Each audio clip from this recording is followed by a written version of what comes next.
मी शिवाजी शहाजी भोसले, या भूमीचा चक्रवर्ती सम्राट. आम्हाला या भूमीत विलीन होऊन आज 400 वर्षे झाली.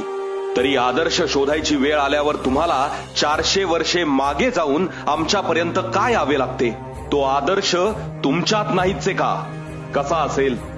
तुमच्या रक्तातच भेसळ झाली आणि तो आदर्श विकला गेला अवघ्या काही स्वार्थात. म्हणून आम्ही काल वाऱ्याच्या एका तडाख्यात पडलो त्या राज्यात जिथे आम्ही जन्माला आलो, लढलो, घडलो आणि काल अखेर तुमच्या राज्यात पडलो.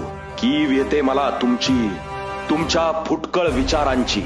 आणि खबरदार, याला स्वराज्य म्हणाल तर हे स्वराज्य नाही, दिल्लीचं तख्त राखणार स्वराज्य आहे आमचं. हुजरेगिरी करणार नाही, राज्याला दिशा देणारं स्वराज्य आहे आमचं. क्षुल्लक स्वार्थासाठी राज्याला विकणार नाही. बळीराजाला सोन्याचा नांगर देणारं स्वराज्य आहे आमचं. त्याला फाशीचा दोर देणार नाही. सर्वसामान्य जनतेला करमुक्त करणारं स्वराज्य आहे आमचं. त्याच करातून भ्रष्टाचार करून स्वतःचे इमले बांधणारं नाही. अरे 18 पगड जाती जमातींना व 12 बलुतेदार व सर्व धर्मियांना एकत्र घेऊन चालणारं असं स्वराज्य आहे आमचं. 400 वर्षे आमचे विचार घेऊन उभे राहिलेले किल्ले म्हणजे स्वराज्य आहे आमचं. त्यांचं संवर्धन तर सोडाच, तुम्हाला साधे रस्तेही बांधता आले नाहीत. स्त्रीला मान देणारं स्वराज्य आहे आमचं.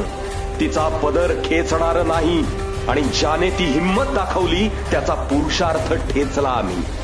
चामडी सोलून देहाचा चौरंग केला, त्याचं तुम्ही काय केलं?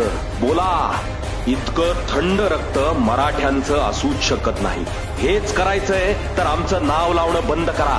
ते बॅनर, ते झेंडे फाडून टाका आणि मरा स्वतःच्या कर्मानं. हे राज्य आमचं आहे, आमचं.